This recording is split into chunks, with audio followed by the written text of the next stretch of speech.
Layer 12. Oh my god, we're so close. We're so close. 15 slides left.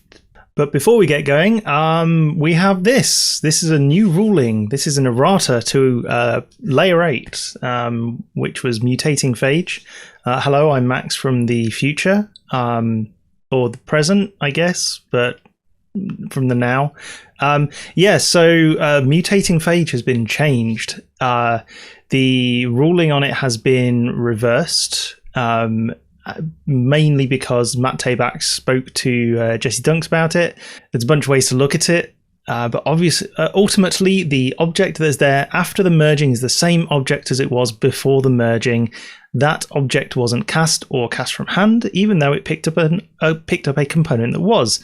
This is different from something that asks about the object's current existence, like are you a token? So that ruling has been revoked. You can no longer mutate onto Phage and have that work, which is a bit sad, but them's the break sometimes. And now back to the present, or the past. Anyway, let's go. All right, the step in between turns. This is about the Wall of Boom. The errata in 1998, you were trying to address when a turn was skipped for Time Vault. Can you skip a turn that you're in? Can you promise future skips? Does it create memory issues? These are questions of the day. So what they did, they solved the problem by creating a between turns window for Time Vault. So if you were about to have a turn, you could choose if you wanted to skip that turn. So some people realize that if you have a window and mana sources can be used at any time, then you can create mana in that window. It's kind of useless because it's nobody's turn. Nobody gets priority between turns. But that also means that there's no end phase, so mana sticks around. So you could get mana and float it into your untap step. But why is that useful? Well, you got Wall of Roots. Wall of Roots says you can only use it once per turn, but we're not in a turn, we're between turns. So Wall of Roots, we can activate it infinite times. We basically get infinite mana floating it into our untap step. Of course, it's not useful because it's in our untap step, so we can't do anything with it. Unfortunately, there is a card called Stasis. So Stasis allows us to skip our untap step, which allows us to float the mana directly into our upkeep. So now we can cast instants and use abilities. So all you need is a way to spend infinite mana during your upkeep, which is Magma Mine. Dump all of your mana into Magma Mine, win the game. That was the February 1998 ruling on Time Vault. I believe it got into one tournament, then they banned it, and it was like, we're never doing this again.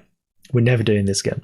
So it is one of the weirdest decks to exist. The Wall of Boom. Oh, right, good. Library of Leng in 6/14/16.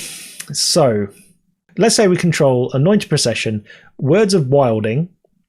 So Words of Wilding is if you would draw a card, I think it's just create some sort of token, and an untapped Howling Mine. In my upkeep step, I activate words twice. How many tokens do I get?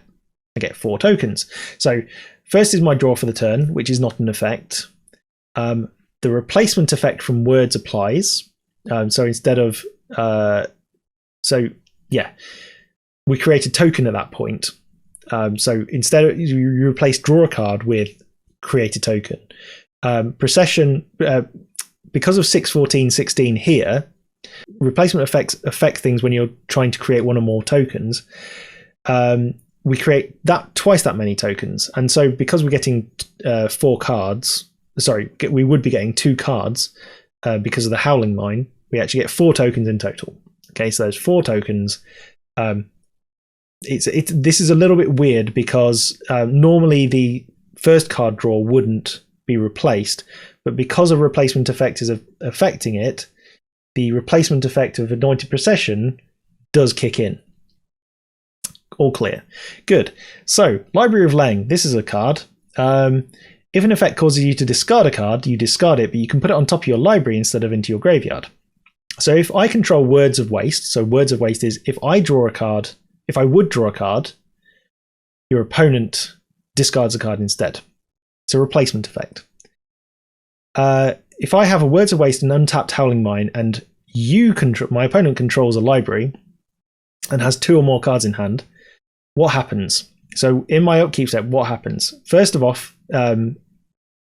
you discard to the graveyard, and the second is you can put it into the library. So it's because this 6/14/16 rule doesn't exist for the Library of Leng effect, only for token effects. There is no replacement. There's no replacement effect essentially to Let me get the words right here. The first is the draw for the turn. The replacement effect from words effects. The replacement effect from word happens. The opponent has to discard a card, but Library of Leng doesn't apply to that original one, apparently. And the second is because the original effect is Howling Mine, making you draw a card. The Howling Mine is an effect, and Library applies to that event, and you can discard to your top of your library. It's a weird rule. I don't think it's ever going to make any difference, but there's a difference between basically Doubling Season and Library of Leng when we're talking about card drawing turning into replaced effects. So yeah, just mad. I've pulled this entire slide in from Reddit just to explain the win during the untap step. This is by a user called AKD999, although the original proposition was by Pit142857. Essentially, you have a bunch of permanents. You have Nefarious Lich, Laboratory Maniac, Enduring Angel, Glorious Protector, exiling a Watery Grave, Undiscovered Paradise, an empty library, and 2 life. So Undiscovered Paradise is the key here, where it says during your next untap step, as you untap your permanents, you bounce Undiscovered Paradise to your owner's hand. Okay, so during your untap step, during your opponent's turn, you animate land on your Undiscovered Paradise, Cyto shape your Undiscovered Paradise into your Glorious Protector into the Undiscovered Paradise, tap it for mana, and then during your untap step, Glorious Protector goes to your hand, which returns returns Watery Grave to the battlefield. You must choose to pay. Well, you choose to pay the life. So that is a replacement effect for how that enters the battlefield. So your life would be reduced to 0. Enduring Angel replaces that effect by transforming and your life becoming 3. So that means you gain a life. Lich replaces that life gain because you've gone from 2 life to 3 life. That's a life gain. Lich replaces that life gain with drawing that many cards, and then Laboratory Maniac replaces that life. Replace that card draw with winning the game. So essentially, instead of the Watery Grave coming into the battlefield, you just win the game, which is a stupid set of events and absolutely fantastic. It all has to be, as nobody says, all these steps here have to be replacement effects because nobody gets priority during untap. So it all must happen with these replacement effects. And Undiscovered Paradise is a weird card I've never actually seen before. So that is a beautiful effect for this sort of thing. Right. So replacement effects and Theros Gods. There's a weird thing that can happen with the Gods of Theros when they're entering the battlefield when you have 4 devotion. So even though the god is a creature spell on the stack and will be a creature after it enters, the game doesn't treat it as a creature entering the battlefield. Okay? So as it enters the battlefield, it is just an enchantment. This is a bit of a weird one. So for effects like Imposing Sovereign, which makes a creature your opponents control enter tapped, it wouldn't enter tapped. The ability here, it looks at whether Erebos would be a creature on the battlefield, but it only looks at it doesn't look at it as if we have the additional devotion of Erebos being on the battlefield. If you had devotion 4, it only counts as being devotion 4. As it's a creature on stack, that's completely fine. On the battlefield, it's got devotion 5, absolutely fine. It is a creature, but that particular point of entering the battlefield, it's not a creature. So yeah, just a bit of a weird one. There's a whole bunch of effects around, working out, like looking at what a permanent would be as it looks like on the battlefield, but it only takes into account things on the battlefield at that point. Yeah, devotion's fun. Devotion's weird. Discarding a Grandeur card to itself. The classic combo. Let's say you have a Corlash Heir to Blackblade. Grandeur effect is discard another card named Corlash Heir to Blackblade to have an effect. So, Words of Wind is an enchantment which replaces card draw with bouncing.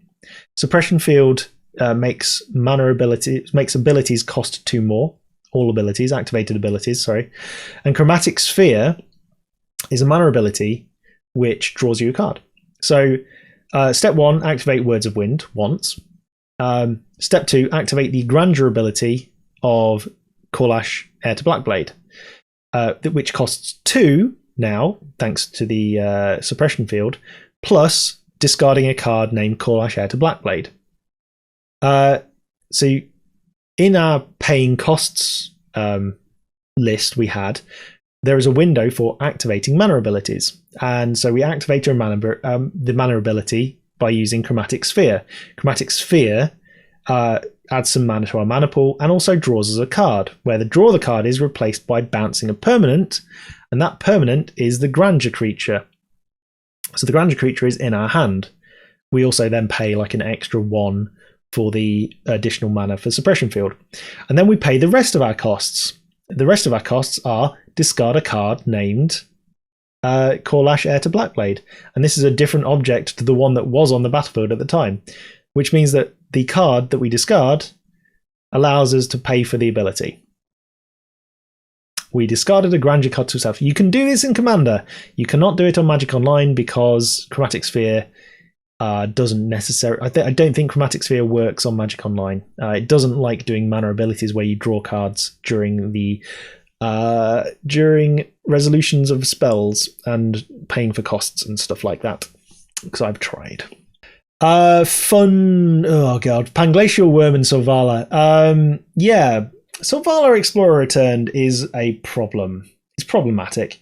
Selvala Explorer Return has an ability which allows you to tap the top card of... Tap to reveal the top card of each player's library. For every non-land card revealed this way, you add green and you gain life, and then each player draws a card. This is a mana ability. So it can be activated at the point of paying for a spell. It can be activated in the mana abilities window while you're paying for costs. It is not targeted, so it is a mana ability. If you're searching your library and you search for Panglacial Wurm, if you're searching your library, you're allowed to cast Panglacial Wurm while you're searching your library. If Panglacial Wurm is the top card of your library, for example, you are allowed to try to cast it with Selvala. So if Wurm's top card of your library, what that does is you put Wurm onto the stack, and then you're trying to pay for it. So you draw the second card that's under Panglacial Wurm at that point. And if that's a creature, and if you've got enough mana from all of your players revealing cards, then that's great. The trouble is, if you don't have enough mana, then you have to rewind. And Selvala is basically, the problem here is Selvala. there is no guarantee that you will actually have enough mana to pay for the spell that you're trying to do at the point of doing it, because it's you're relying on hidden information. Selvala basically generates, if you've got a 4-player game, generates between 0 and 4 mana. It's essentially a random amount of mana. So if you wanted to cast something with 7 and you had 3 mana open, you could say, I'm going to tap Selvala for mana and try and add 4 mana to my mana pool.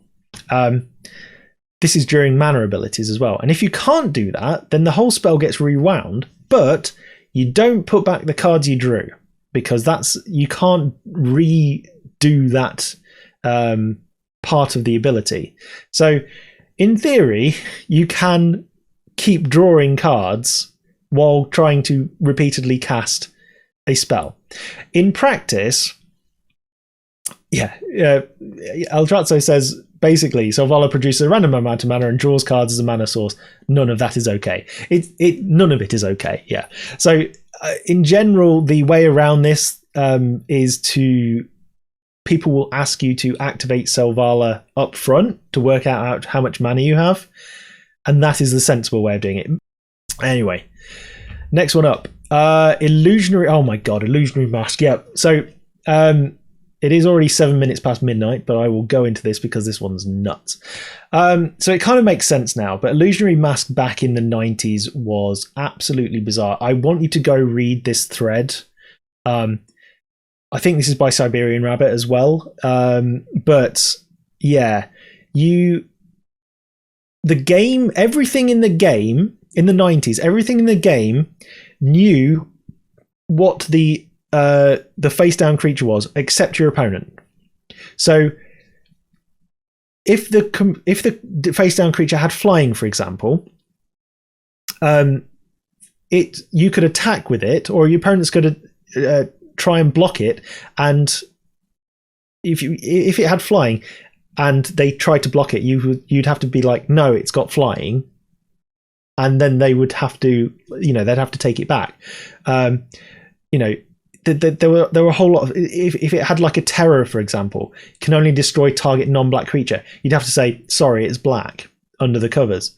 But yeah, it's just absolute nonsense for like trying, because basically Richard Garfield was trying to put in an element of bluffing into the game, and it's just like, oh, I can put something face down. Nowadays it's just a face down thing is a face down thing, and the mechanics of this just work. We have rules for face down things, but in the 90s it was a trip. I seriously go and read the rule summary of this card, and if it was a legendary under the Illusionary Mask, you'd have to tell them, you'd have to say, oh, this is a legendary card. So yeah. Moving on, my friend Alex Churchill built a Turing machine out of Magic the Gathering. There's not really much more to say about that. It was awesome, and he wrote a paper about it and got a lot of acclaim from a lot of Magic people. It was a cool thing, and I saw quite a lot of early iterations of his Turing machine before he finalized on like the final iteration of it, and it was really cool. So we can now program Magic Arena in Magic the Gathering in theory, if you had a fast enough renderer for it. So yeah, awesome. Interrupting fork. I don't know how this works. This is my quote. How people played Magic in the before times, I really don't know. So if I cast a fireball and interrupt it to fork it, if your opponent interrupts the fork to target the fireball with a power sync, I at this point I'm 5 hours into a stream and I do not know how to parse this, so I might have to skip this one. So I'm going to go on to the next slide, which is Ultracombo.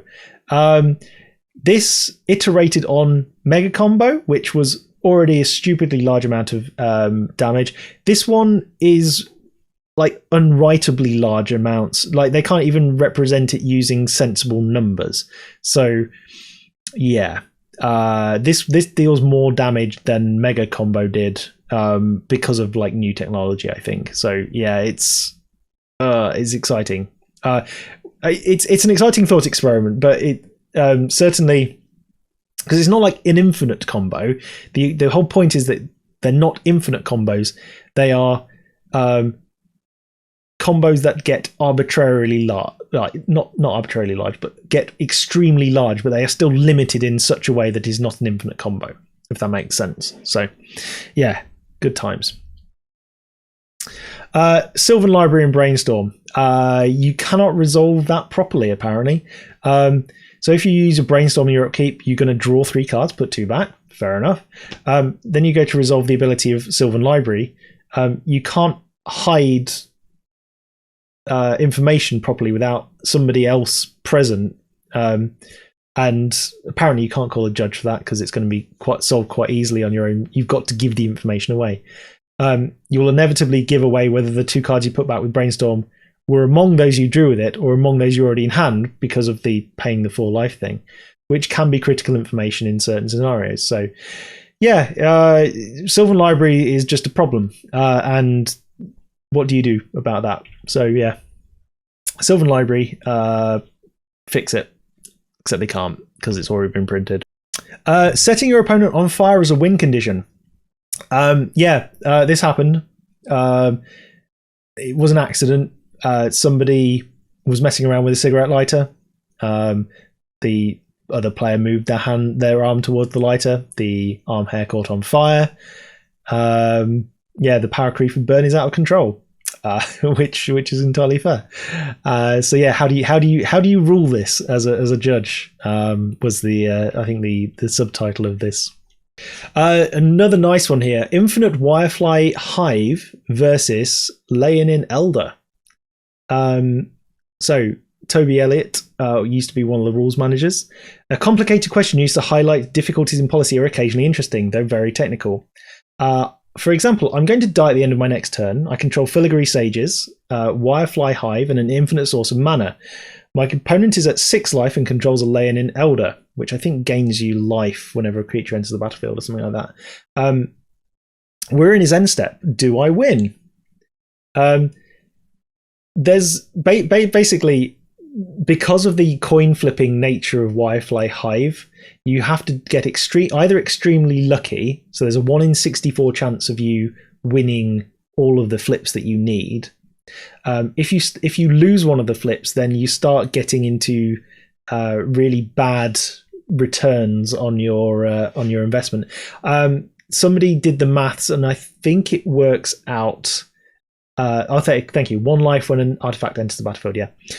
Somebody did the maths to work it out as being a 4.6875% chance of winning.